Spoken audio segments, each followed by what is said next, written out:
Hi everyone, today I'm going to be reviewing Love Hip Hop Atlanta Season 5 Episode 15. So we starting off with Carly Red and her wasted trip to the mall to get this ring appraised. Now why she thought LYFE Jennings would spend money on an expensive ring to not propose to her, just be like, okay, this is a promise you'll never find another man like me ring. Like, LYFE Jennings don't have money like that to just be throwing away. So she even got there with her like sidekick slash friend Jessica Dime, which I have a question. Like, how many different wigs in this pink color must one person have? I just need to know these things. But anyway, back to this whole ring appraised. And of course, they get it appraised and it is not real. Surprise, surprise. Like, show of hands, who thought LYFE Jennings was out there spending money like that? Like, when was the last time, besides being on Love and Hip Hop, y'all heard LYFE Jennings doing anything that was bringing in money? My thought exactly. So we have Tommy at her therapy session, which is ballet, and she meets up with Tommy. And I'm like, does she have another rip and another pair of leggings? I'm gonna need her to stop. But anyways, KK come walking in, pushing her dog in a stroller, which I found to be very hilarious. Like, she was like all tall and she's pushing the stroller. It just didn't match. Like, her pushing the stroller in them heels and her being extra tall and like pushing that stroller was like looking. It's just, the scene looked hilarious to me. But anyway, so Tommy's telling her about her version of what went down in LA and how she was invited to a pool party, and when she got there it was just Jocelyn and Stevie J, and how he came to her room the next morning being a creep, and how she felt so uncomfortable, and how Jocelyn sent the LAP there saying that there was a fugitive from Atlanta in that hotel. Now, I don't know if she doesn't remember that there was cameras there, but when you got to this supposed pool party and you seen it was just the three of you guys, you didn't make any attempt to leave. You was all for it. Like, hey Jocelyn, you my boo, yes, let's go get nude in the pool, even though Stevie J, who's like supposed to be like an uncle to you, is sitting there. We seen those signs, and now what happened the next day, I don't know. But what we saw on camera, you seem like a willing participant to me. And I believe a few other people. But let her tell it. Now that Jocelyn, threatening and putting popo on her, she's like ready to start swinging on sight. Now, Tommy, she looks like once she's drunk, she's like, no, she's not holding back. But not to say that Jocelyn couldn't hold her own. I'm just saying that I'm not sure who would win this thing, because y'all know it took like 3 security guards to get Jocelyn off of Stevie. So I'm not sure who would win in this situation. I'm not saying that she's not going to win, but maybe you shouldn't put yourself in these kind of situations. So Jocelyn still being mad at Tommy for threatening to sleep with Stevie J, and being mad at Stevie J because whatever he did. She's like, let me kill 2 birds with 1 stone. Let me tell Tierra about what happened in LA and how,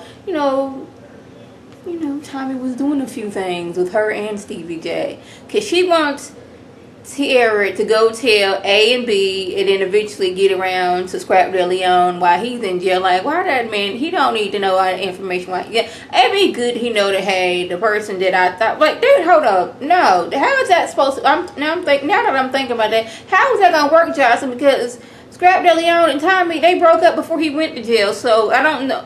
Yeah, he's gonna be upset that this was my girl and my uncle constantly got with her, but he wasn't with Tommy at the time, so I don't think it's going to have the most effect as she thought it was. But then again, he don't need that kind of stress on him. He in jail. Yes, I'm not saying that, oh, poor him, he's in jail, but like, he don't need added stress is what I'm saying. But Jocelyn, she is just like marveling at all the things she's done. She done already got into Mimi's head and like somehow convinced Mimi to put Stevie J on child support. So now Mimi, she's happy about her decision. I'm like, you could have did this years ago. Why did you need Jocelyn to convince you to put him on child support? Was it a combination of Jocelyn being in your ear talking about you need to put that man on child support, Or was it, you know, Tiara looking at you like, girl, you stupid that you haven't put him on child support? But I don't know why Mimi wasn't thinking this whole time, why would Jocelyn want me to put Stevie on child support? See, I'm that kind of person. I'm like, why are you doing this for real? Like, what are you getting out of this situation? This is the way I would be looking at it, because that's the way our show was. Like, Mimi, why weren't you like thinking something gotta be up? That Jocelyn is so wanting me to do this. Like, Jocelyn just, she's don't do things just for doing. She has a, you know, in her mind, she has something behind it. Couldn't get the words, but y'all know what I'm saying. But yeah. So now her plan is, okay, I'm getting back at Stevie and Tommy in one good swoop. So I'm a bit, you know, play nice with Tiara right now, so I can give her this information so she can pass it on. So y'all, Jessica Dime is not only a rapper, she has her own line of pink wigs. Now y'all, I love me the color pink. I got pink on right now. I love me some pink, but there is a limit to how much pink that I'm going to take up with. It's like, hey, if like, I'm just telling y'all, if y'all like want y'all a pink wig, I guess hit up Jessica Dime, because she can hook you up. I guess that answered my question before, like how many pink wigs does one person need. I guess this answered my question. This is for all, like, this is her line. I guess she's like her own little model of her own wigs, I'm assuming.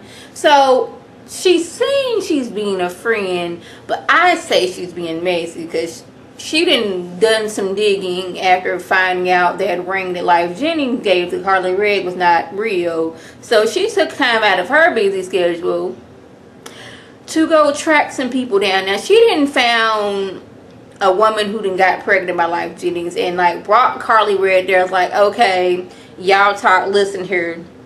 This girl right here didn't had a baby by Life Jennings. I think this is personal, so I'm going to go back over here and do my photo shoot and you two can talk. I'm like, how you mean this is personal? You didn't brought these two together. You already know what's going on. So like, it's not like you don't know the information, because she showed up, went back there and went back to her photo shoot. I'm like, Jessica, you tried your best at the beginning of the season, but your messiness is coming into fruition.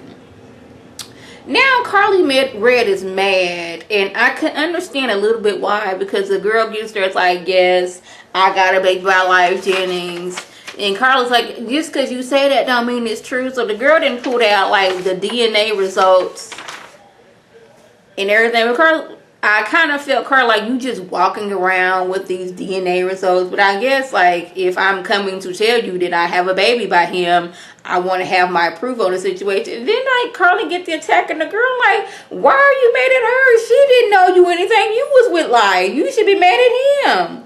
Like, you already know your relationship was over. You done already heard this before. So why are we getting mad at this woman who had nothing to do with the situation? She didn't know anything about you in Life. Her and Life had a baby. You should be getting mad at him. That just gets me, yo dude and cheating. Instead of getting on him, because he's the one that owes you respect, you gonna get on the girl. I'm like, KARLIE Red, like, what is really going on here? So Stevie J and KK meet up, and KK's like, I heard we went down in LA, and Tiara's version was they had a party the next morning. She was in her room, and Stevie J just came all unannounced while she was undressed, and just basically like made his way into her room. Now, I don't know what she remembers or not, how she was like almost totally naked at that pool party before, and how she threatened to sleep with Stevie. So it would be different if we hadn't already seen that, and we could possibly like, dang, Stevie J really, but she's already like different occasions made it a point to let us know, like, yes, Stevie J, you can get this. That time she was flirting with him, showing her behind and all that stuff. Like, I don't know if she forgot that, but I'm hoping that somehow maybe in prison Scrap de Leonis has access to VH1, or somebody in his inner circle have told him, look here, your girl was being foul. I know she not your girl, but she was your girl at one point in time. She was trying to get with your uncle. They may or may not did thing. But Steve was like, I wouldn't. She called me to her room. I went down there. Wasn't really paying attention about what she was saying. She said she wanted to work together. I was like, cool, but you know, let Tiara tell it. Like Stevie, like made her very uncomfortable in the whole situation. Why did KARLIE feel the need to go see LYFE yet again? So he on the set of his video. Now KARLIE Red, she's already mad because the girl in the video is some girl that's all up in Instagram talk about she's married to him. So she gets there saying how since the ring was fake, the relationship was fake. But he's like, you know, good doggone well I could not afford a ring like that. And I was like, at least LYFE is not out here fronting like, no, y'all just doing everything. That ring was real. He admitted, like, you know I can't afford no ring like that, and it was supposed to mean something, but we broke up, so why does it matter? And she's like, yeah, I know about the baby. It's like, yeah, the mother of his child and called and let him know that, hey, had a little visit with KARLIE Red. So he's like, first of all, I didn't know about the baby until after the baby was here when I got the papers.